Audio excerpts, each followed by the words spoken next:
नमस्कार भैया बहनों, मेरा नाम पद्मा पांडे, भावराव देवव्रत सरस्वती विद्या मंदिर से। आज हम लोग 12th क्लास का कंज्यूमर प्रोटेक्शन एक्ट चैप्टर पढ़ेंगे, चैप्टर 12। ठीक है, देखिए कंज्यूमर प्रोटेक्शन एक्ट पूरा है 1986। ठीक है, वैसे तो इसका फॉर्मेशन हमारा 1986 को ही हो गया था, लेकिन ये पूरी तरह इन्फोर्समेंट आने में 1987 में ये आया था। ठीक है, बीच में बहुत सारे अमेंडमेंट हुए, बहुत सारी चेंजेस हुए और उसके बाद हमारा ये एक्ट नॉर्मली जो है इन्फोर्स हुआ 1987 में। अब कंज्यूमर प्रोटेक्शन एक्ट की ज़रूरत हमें क्यों पड़ी? देखिए, जैसे आपके स्लाइड में लिखा हुआ है, यहाँ पे मैंने मेंशन किया है, need for consumer protection act in an era free competition where consumer is king. इससे पहले वाले चैप्टर में हम पढ़ चुके हैं कि मार्केटिंग मैनेजमेंट जो कंसेप्ट था वो ये कहता है कि कंज्यूमर हमारा क्या है, किंग है। ठीक है, कंज्यूमर ही हमारा किंग पिन है और उसके ही वजह से हमारी मार्केट चल रही। सेलिंग में हम लोग ये पढ़ते थे कि जो बना है प्रोडक्ट उसे बेचा जाएगा। ठीक, तो उसमें प्रोड्यूसर जो था या सेलर जो था वो किंग पिन था। लेकिन अब जैसे ये कंसेप्ट आया, मार्केटिंग मैनेजमेंट का जो मॉडर्न कंसेप्ट आया, तो उसमें ये बोला गया कि consumer is a kingpin. तो consumer is a kingpin, तो वो जो चाहेगा उस हिसाब से होगा। तो उसके अंदर जो आप किंग पिन है तो बहुत सारी अवेयरनेस आनी चाहिए, बहुत सारी चीजें उसे पता होनी चाहिए। तो उससे रिलेटेड लेके वो चाहता है कि मुझे जो मैं गुड्स एंड सर्विसेज यूज कर रहा हूँ उसके लिए मुझे प्रोटेक्शन मिले। ठीक है, अब वो प्रोटेक्शन किस तरह से, क्योंकि एक्सप्लॉयटेशन होना, बहुत ऐसी सारी चीजें थी जिसको देखते हुए इस एक्ट को बनाया गया। ठीक है, सो किंग नीड्स प्रोटेक्शन। किंग होता है, उसे हम लोग जनरली जानते हैं कि एक राजा है, तो उसे बहुत सारी प्रोटेक्शन दी जाती है। इसी तरह अगर हमारा कंज्यूमर जो है वो हमारा किंग पिन है तो उसको भी प्रोटेक्शन की जरूरत है। ठीक है, तो मेन जैसे अवेयरनेस प्रोग्राम चलाए जाते थे, जागो ग्राहक जागो। ठीक है, इस तरह के अवेयरनेस प्रोग्राम इसलिए चलाए जाते थे, now you are the kingpin of the market. ठीक है, तो उसको बताने के लिए आपको अवेयर होना पड़ेगा। हाँ, हमें सारे राइट पता है, हमें अपनी रिस्पॉन्सिबिलिटी पता है, वो बताने के लिए इस एक्ट को बनाया गया। ठीक है, जैसे consumer protection is a group of law and organisation design to ensure the right of consumer. जो कंज्यूमर के 6 राइट बेसिकली हैं जो कंज्यूमर प्रोटेक्शन एक्ट के अकॉर्डिंग बनाए गए हैं। उसके अलावा 2 राइट्स और हैं, वो हम अभी आगे डिस्कस करेंगे। अभी मैं आपको इतना समझा दे रही हूँ, जब हम राइट वाला पार्ट पढ़ेंगे कंज्यूमर राइट्स का तब मैं बताऊंगी आपको। अभी हम इतना समझ लेते हैं कि कंज्यूमर का introduction. Consumer protection is a group of law and organization designed to ensure the right of consumer. Consumer Protection Act enacted in 1986। मतलब इसका फॉर्मेशन होता रहा, बहुत सारे चेंजेस आए और फाइनली इन्फोर्स हुआ 1987 में। Then separate consumer dispute redressals forum have been set up। 3 level redressal forum बनाए गए, स्टेट, डिस्ट्रिक्ट और नेशनल लेवल। ठीक है, ये बनाए गए रीड्रेसल एजेंसीज होती हैं। उपचार मतलब कि अगर किसी कंज्यूमर के साथ एक्सप्लॉयटेशन हो रहा है तो उसको क्या क्या रेमेडीज मिलनी चाहिए। ठीक है, और किस स्टेट में, डिस्ट्रिक्ट में कैसी रेमेडी होगी, कितने जो है अमाउंट के प्रोडक्ट को जो है केस फाइल कर सकते हैं, उसके बाद स्टेट लेवल पे क्या रेमेडी होगी, फिर आपके नेशनल लेवल पे क्या होगी, उसके बाद नेशनल पे अगर वो सेटिस्फाई नहीं हुआ तो फिर कहाँ जाएगा। तो ये सारी चीजें इसके अंदर में बनाएंगे। Consumer act 1986 aims to provide the better protection of interest of consumer. Consumer के पॉइंट ऑफ व्यू से ये एक्ट को तैयार किया गया जो कंज्यूमर के इंटरेस्ट को बताता है। ठीक है, और इसे पूरे इंडिया में जो है इम्प्लीमेंट किया गया except Jammu and Kashmir. The act was passed in Lok Sabha on 9 December 1986, राज्य सभा में 10 December 1986 and assented by the President of India 24 December 1986। Finally मतलब प्रेसिडेंट ऑफ इंडिया ने इसे डिक्लेयर किया 24 दिसंबर 1986 और ये इन्फोर्स में आया 15 अप्रैल 1987।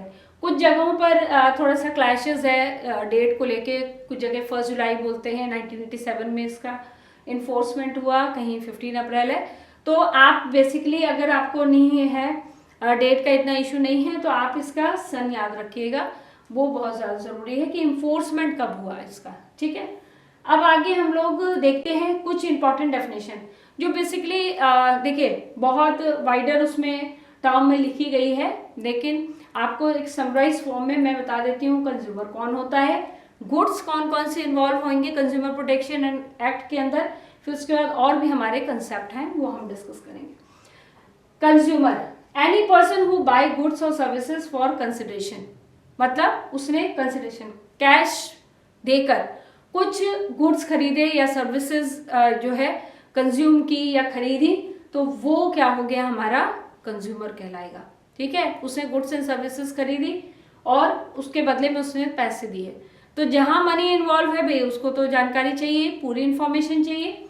फिर any person means individual, company, group, association of people, कोई इंडिविजुअल पर्सन जैसे हम लोग हो गए, कंपनी हो गई, ग्रुप ऑफ एसोसिएशन हो गया, पीपल हो गया। ठीक है, तो ये लोग कौन कहलाएंगे, कंज्यूमर कहलाएंगे। User of such goods and services, जो गुड्स की मतलब सर्विसेज को और गुड्स को यूज कर रहे हैं वो यूजर भी हमारे कंज्यूमर की कैटेगरी में आएंगे।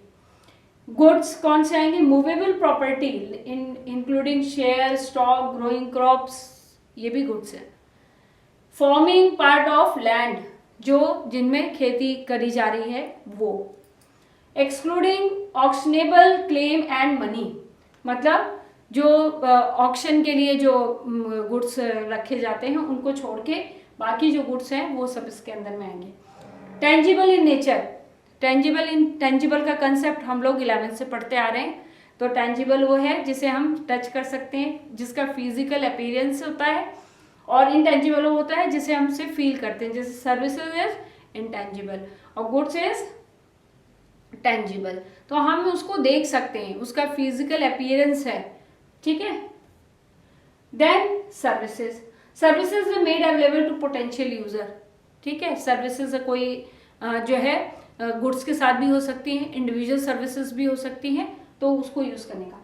Provision of facilities, banking, financing, insurance, transportation, हमने एक पूरा चैप्टर पढ़ा है 11th में बिजनेस सर्विसेज, उसमें ये सारी चीजें हैं। तो ये सारी चीजें क्या आती हैं, सर्विसेज के example, banking, financing, insurance, transportation, supply of electrical energy, board and lodging. ठीक है, और कंप्लेंट, किस तरह की कंप्लेंट की जाएगी, complaint is a statement made in writing by person competent to file it. ठीक है, मतलब कोई कंप्लेंट स्टेटमेंट जो है राइटिंग फॉर्म में वो लिख के देगा तो वो कंप्लेंट फाइल होगी। It contain the allegations in detail, मतलब सारी चीजें आपको इन डिटेल बतानी है, किस चीज से परेशानी हुई, क्या कंप्लेन है, मतलब उस गुड्स से हुई, सर्विसेज से हुई, और उस गुड्स में भी कौन सी जो है इंफॉर्मेशन पूरी नहीं थी, या आपको सही तरीके से उसे डील नहीं किया गया। ठीक है, प्राइस कम ज़्यादा बताया गया, या आपसे एक्स्ट्रा चार्जेस लिए गए जो कि उन्होंने स्कीम में मेंशन किया और वो चीज़ प्रोवाइड नहीं कराई, तो उस तरह की सारी complain. Made in a view to obtain relief. ठीक है, और मतलब जिसमें रिलीफ इन्वॉल्व है, मतलब कुछ ना कुछ रिलीफ आपको मिल सकता है। Complaint must contain unfair trade practices और रिस्ट्रिक्टिव ट्रेड प्रैक्टिसेस। जो अनफेयर है, जैसे आपका एडल्ट्रेशन, ठीक है, और आपका क्या कर देना, आपका जो है होर्डिंग्स हो गया, ये सारे आपके क्या है, अनफेयर ट्रेड प्रैक्टिसेस। और वेट कम करना, मतलब नाप तोल में कमी करना। ठीक है, तो इस तरह की जो भी सर्विसेज, रिस्ट्रिक्टेड मीन्स जैसे इलीगल जो प्रोडक्ट है जिसमें रिस्ट्रिक्शंस लगा रखे हैं उनको भी आप बेच रहे हो। ठीक है, खुलेआम बेच रहे हो, जैसे मान लीजिए एसिड है, उन पर रिस्ट्रिक्शन लग रखा है, बैन रख रखा है, लेकिन फिर भी लोग कई बेच रहे हैं। तो इस तरह के जो गुड्स हैं इनकी कंप्लेन आप कर सकते हो। गुड्स हैविंग डिफेक्ट्स, ठीक है, जो डिफेक्टिव पीस आपको दे दिया और उसको बता दिया नया है, पैकिंग वैकिंग अच्छी कर दी, तो ऐसे तरह के गुड। सर्विसेज हैविंग डेफिशिएंसी, मतलब सर्विसेज जो बताई गई, दिखाई गई, वो प्रोवाइड नहीं कराई गई। एक्सेस प्राइस चार्जेस, ज़्यादा प्राइस चार्जेस, अभी मैं आपको बता रही थी कि एक्सेस जो अनफेयर ट्रेड प्रैक्टिसेस के अंदर में ही आते हैं, गलत तरीके से ट्रेड करना, ठीक है। हैजार्डियस गुड्स, जो आपके लिविंग बीइंग की लाइफ को अफेक्ट करते हैं, ऐसे गुड्स। हैजार्डियस सर्विसेज, ठीक है। देन कंज्यूमर और consumers, then voluntary consumer association, कौन लोग कंप्लेन कर सकते हैं, ठीक है। तो consumer, consumers, voluntary consumer association, government which में भी सेंट्रल और स्टेटेड, मतलब गवर्नमेंट भी करती है कंप्लेन, सेंट्रल और स्टेट, क्योंकि वही कहीं ना कहीं हमारी बात पहुंचाएंगे ना। और वॉलेंट्री एसोसिएशन, जो आपके एनजीओ वगैरह बने रहते हैं इसके लिए, और कंज्यूमर ऑर्गेनाइजेशन ही बने हुए हैं कई, जो हमारी बात रखते हैं। अब तो हमारे कोर्स से जो है ये कंज्यूमर ऑर्गेनाइजेशन का टॉपिक हटा दिया गया है, ठीक है। देन आपका जो है in case of death legal higher, मतलब कोई अगर जो है आपका कोई अगर जिसको दिक्कत हुई और उस गुड्स या उस सर्विसेज की वजह से उसकी डेथ हो गई, तो उसका जो डिसेंडेंट होगा या लीगल हायर होगा, बेनिफिशियरी होगा, कोई स्पाउस है, जो भी बचा वो, ठीक है, कोई relative can be file the complain, मतलब जो जिसकी डेथ हो गई उससे रिलेटेड कोई भी पर्सन अगर ऐसा होगा तो वो उसके जो है एवरेज में या बिहाफ में केस फाइल कर सकता है। अब आते हैं कि need, purpose and objective of the consumer protection. एक आपका इसमें से टॉपिक और हट गया है, वो है importance of consumer protection act, ठीक है। अभी recently due to this position, कोविड को देखते हुए जो है सीबीएसई ने ये वाला टॉपिक आपका इंपॉर्टेंस ऑफ कंज्यूमर प्रोटेक्शन और दूसरा आपका एनजीओ वाला टॉपिक हटा दिया है, मतलब कौन से आपके ऑर्गेनाइजेशन काम करते हैं वो हटा दिया है। तो नीड क्या है, कैविट एम्प्टर से जो है कंज्यूमर प्रोटेक्शन तक, ठीक है, अवेयर करना। कैविट एम्प्टर मीन्स होता है अवेयर करना, बी अवेयर कंज्यूमर, कंज्यूमर जागो, ग्राहक जागो, तो बी अवेयर, जागो ग्राहक जागो, ठीक है, और कंज्यूमर प्रोटेक्शन तक। नीड क्या क्या है, किस लिए इसकी जरूरत पड़ी, तो प्रोटेक्शन फ्रॉम एक्सप्लॉयटेशन, दूसरा है कंज्यूमर एजुकेशन, तीसरा है redressal of complaint, a connecting link, quality life for consumer, ethical obligation. ये सारे पॉइंट है जिसकी वजह से कंज्यूमर प्रोटेक्शन एक्ट की जरूरत पड़ी। पहला, प्रोटेक्शन फ्रॉम एक्सप्लॉयटेशन। भाई एक्सप्लॉयटेशन बहुत तरीके से होता है, अभी हमने पीछे पॉइंट पढ़े, अनफेयर ट्रेड प्रैक्टिसेस है, रिस्ट्रिक्टेड ट्रेड प्रैक्टिसेस है, ठीक है, आपका जो है आपका जैसे आपके एक्सेस प्राइस चार्ज कर लेना, ठीक है, वेट कम कर देना प्रोडक्ट का, और डिफरेंट हमने अभी पॉइंट्स पढ़े, ठीक है। तो वो एक्सप्लॉयटेशन है एक तरीके से कंज्यूमर का, तो उसके लिए प्रोटेक्शन देना। दूसरा कंज्यूमर एजुकेशन, उन्हें अवेयर करना, ठीक है, बहुत ज़रूरी है। अगर कंज्यूमर अवेयर नहीं होगा, एक आपका वो भी है, राइट भी है ये, राइट टू कंज्यूमर एजुकेशन, मतलब कंज्यूमर को पूरा राइट है कि वो एजुकेशन ले और उससे डिफरेंट वे से अवेयर कराया जाए, ठीक है। रीड्रेसल ऑफ कंप्लेन्स मीन्स जो आपके कंप्लेन हुई है उनके क्या उपचार, इसके लिए कंज्यूमर प्रोटेक्शन एक्ट बनाया गया। पहले ही मैंने आपको बताया कि 3 टायर रीड्रेसल एजेंसीज बनी है, वो आपकी है डिस्ट्रिक्ट, स्टेट और नेशनल, ठीक है। उसके बारे में हम लोग पढ़ेंगे क्योंकि अभी ये तो पहले ही जो है हमारा टॉपिक है, इसके बाद हमारा राइट्स होगा, देन उसके बाद हमारी रीड्रेसल एजेंसीज के बारे में बात करेंगे। Quality life for consumer and ethical obligation, ये एक हमारा इथिकल मतलब नैतिक ऑब्लिगेशन बनता है, हमारे कर्तव्य बनता है, जिम्मेदारी बनती है कि हम अपने कंज्यूमर को ये सारी चीजें प्रोवाइड कराएं। Purpose and objective of consumer protection, protection of consumer against unfair trade practices, सबसे मेन यही है।